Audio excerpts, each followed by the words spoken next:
वीरेंद्र जी, ये काजल प्रदूषण नियंत्रण यंत्र जो है उसके बारे में कुछ बताइए। इसे बनाने की प्रेरणा आपको कैसे मिली? ये काजल प्रदूषण यंत्र है। जी। हमारा हम एक कारखाना चलाते हैं छोटा सा फैब्रिकेशन का चलाते हैं। तो वहाँ जनरेटर, उसके पावर के लिए जनरेटर चलाते हैं। तो वहाँ पर हम घनी आबादी में ही हमारा कारखाना है। तो वहाँ पर पोल्यूशन फैलाता होगा, लोगों ने इसको अपोज किया। उसके खोज में हमने इस ड्रम को बना दिया, इस यंत्र को बना दिया। और उसके तहत इसका काम है कि पोल्यूशन को रोक देना, एयर पोल्यूशन, नॉइज पोल्यूशन, ठीक है। लेकिन मेरे तरफ से हमने बना दिया। हम लोग ग्रासरूट लेवल के आदमी हैं। हम लोगों को सरकार से किसी तरह का प्रलोभन या प्रोत्साहन नहीं मिला। इसके चलते हम लोग वहीं के वहीं रह गए। ना सरकार इस पर जो है ना किसी तरह का बैंड लगाती है कि बगैर इसके लगाए हुए कुछ तरह आप इसको नहीं चला सकते हैं।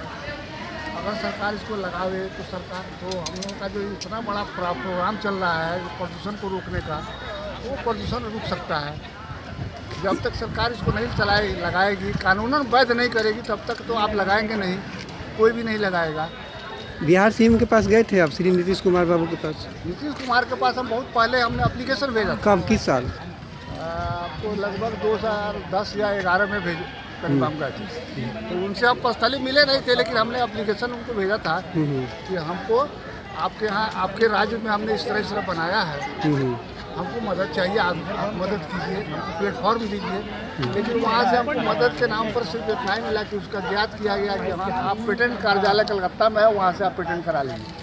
जबकि जिस विभाग से हमको प्रमोट किया गया है, national innovation foundation of India, जो अहमदाबाद में है, जो भारत सरकार में एक विंग है, उसने इसका पेटेंट बहुत 2008 में ही करा दिया। तो हमको तो उससे मेरा मतलब सस्ता नहीं था। हमको तो सिर्फ चाहिए था कि इसका प्लेटफॉर्म हमको मिले, जिसका व्यापार जो है ना बढ़े और लोग इससे प्रोत्साहित होकर हर जगह लगाएं, ताकि पोल्यूशन कम हो जाए।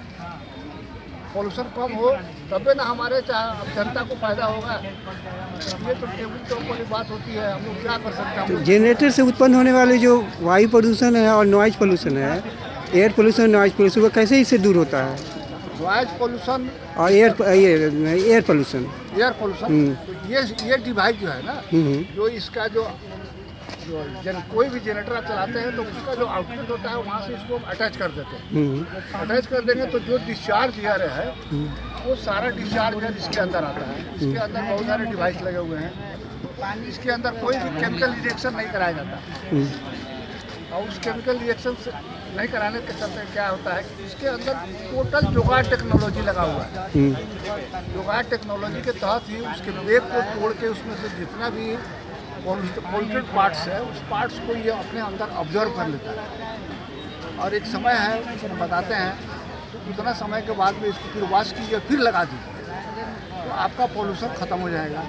जनरेटर में मेनली 2 आवाज़ होता है किसी भी इंजन में, एक इंजन का आवाज़ और एक उसके साइलेंसर का आवाज़।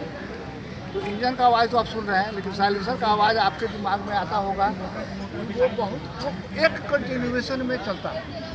एक कंटिन्यूएशन चलना मतलब क्या होता है कि वो कंटिन्यू आपको पक पक पक पक पक पक पक करता रहता है। उस आवाज़ को ये 100% बंद कर देता है, 100%, ताकि आप उसके नज़दीक भी खड़ा होकर आप मोबाइल से भी बात कर सकते हैं। और आपके इंजन का जो आवाज़ है उसका 45% कम कर देता है। और एयर पोल्यूशन जो है, उसको हमारे IIT के द्वारा प्रमाणित किया गया, उसको 75% ये कम कर देता है। लेकिन सरकार इस पर अगर पहल करे, हमको मदद करे, तो हम इसको 100% तक बना देंगे कि 100% पोल्यूशन को बंद किया जा सकता है। जनरेटर से जो उत्पन्न होते हैं नॉइज पोल्यूशन और ये एयर पोल्यूशन, उससे तो बहुत सारे रोगों की परसेंटेज भी बढ़ रहा है बिहार में। परसेंटेज बढ़ रहा है। और जो साउंड पोल्यूशन जो होता है ना, उससे जैसे मान लें कि हमारे यहाँ उससे श्वसन रोग, हृदय रोग, वो लोगों के लिए सबसे हार्मफुल है। और मानसिक रोगियों की संख्या भी बढ़ रही है आवाज़ के कारण। जी, उसी के चलते बढ़ रहा है।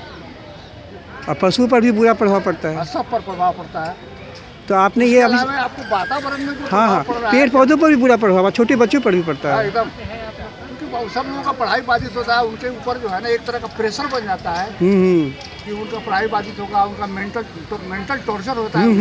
तो मेंटल टॉर्चर होगा तो आपका ग्रोथ जो है आपके स्टेट का कहिए, राज्य का कहिए, क्या देश का कहिए, वो तो कम हो जा रहा है ना। और मानसिक रोगियों का भी परसेंटेज बढ़ रहा है। मानसिक रोगियों का परसेंटेज बढ़ रहा है। तो ये जो आप इस आविष्कार किया, आपको कैसा लग रहा है इस आविष्कार करने के बाद आपको? हम देखिए, हमारा अपना थिंकिंग है कि इस आविष्कार को अगर सरकार अपने स्तर से अगर इसको प्लेटफॉर्म दे, इसको ज़मीन पर उतारे, तो इन लोगों का जो परसेंटेज है वो कम होगा, राष्ट्र के हित में ज़्यादा अच्छा होगा। क्योंकि मेरा इम्प्रेशन ये है कि हाँ, राष्ट्र से, हमारे देश से पॉल्यूशन कम से कम हो, संसार में पॉल्यूशन कम हो, बीमारी का जो तादाद बढ़ता जा रहा है वो कम हो, बच्चे का ग्रोथ ज़्यादा हो, यही हमारा इम्प्रेशन है। स्वस्थ बच्चे होंगे तभी स्वस्थ राज्य और राष्ट्र का निर्माण होगा। राष्ट्र का निर्माण होगा, यही हमारा इम्प्रेशन है। धन्यवाद।